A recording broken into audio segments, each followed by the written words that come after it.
Hey skiers, it's Bob with SkiEssentials.com. Welcome to our 2026 ski test. We got an Atomic Redster Q9 for you today. The ski returns unchanged, same graphics, same build, same shape. We do get a new binding system, and I don't know how many people will appreciate it as much as those of us that mount a lot of these do, but it's quite a bit easier to mount than the older system and provides a nice solid platform to stand on, just nice stack height throughout, and really just a burly binding to stand on. Much more easier and user-friendly from a tech perspective, and I think it'll work just fine on snow as well. But that's kind of that's the change here, but otherwise the ski returns the same. Really crisp 75 millimeter underfoot cruiser. Has a lot of race heritage built into it. When you step into this thing, it feels like you're on a more race-oriented ski. That's largely due to Atomic's strong race background in the competitive world, and that filters into their recreational side really well. It's built with their power wood core consisting of poplar and ash. We get 2 sheets of Titanal in this ski, and we also get steel RevoShock plates. So those steel plates are in an elastomer laminate, and that allows them to kind of flex and kind of float when the ski is bending. It does a great job of absorbing vibrations and filtering out any type of chatter. These are incredibly smooth and quiet skis, especially on firm snow. Not a whole lot of bouncing around here. You are locked into a turn, and they are incredibly fun and predictable as a result. Super confident carvers for those that are, in that advanced to expert range. I think that an intermediate may find them to be, a little bit on the stiff and heavy side. Just kind of, more difficult to get them to do what you want. They also make this in a Q7, which uses more carbon, less metal, and a lighter binding system. So within that same footprint, there is a more mid-range option here.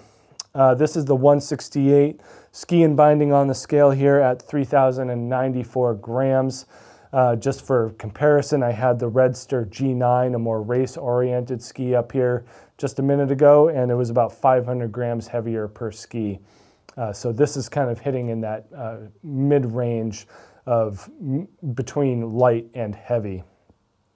Shape-wise, yeah, 75 underfoot. It's a good place to be for frontside skiing. There are certainly purists who will say that anything over 70 is too wide, but I like a little bit wider of a platform, just easier to balance on, more fun and engaging to get different types of edge angles, and just not as twitchy.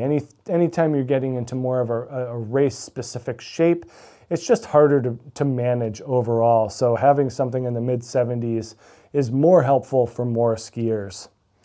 Pretty standard stuff going on here from a front side ski perspective. Long, full camber in the profile and very, very minimal taper. Really nothing here in the tip. Widest part of the ski is brought well up into the front, and then we just see the tiniest bit of taper towards the end here, just allowing you to release from turns just slightly easier than if that were fully squared off, but overall mostly cambered. Pretty short radius here, 13.5 meters in the 168. It does do that, but because of the stiffness and the length of the side cut, you do have to be pretty much on it to get that 13.5 meter radius. It is happy going longer than that. You can take this thing at some pretty higher speeds. I've found that it works really well in a variety of turn shapes and styles, and just feels really planted and really, really composed in anything between firm and somewhat soft snow. Anytime you get it in much softer snow than that, anything fresh, it's a little bit tough. That camber pushes down on the wider shovels and makes it want to turn, wants to find the bottom. Not a whole lot of playfulness or driftiness going on here. Certainly more on that race and frontside oriented side of the spectrum. We do have some other tester feedback here. Alexander Connor says that he loved these. Fun, great to turn in, and went fast. Yeah, I found that to be true too, that the speed limit is hard to find on these. Certainly if you go to a shorter length, you're going to be hooked more into a shorter style of turn. Longer you go, it's going to open up a little bit and deliver more stability at speed. So you can kind of choose your style based on length here. I don't think that going shorter precludes you from higher performance skiing. It only reduces that stability at speed.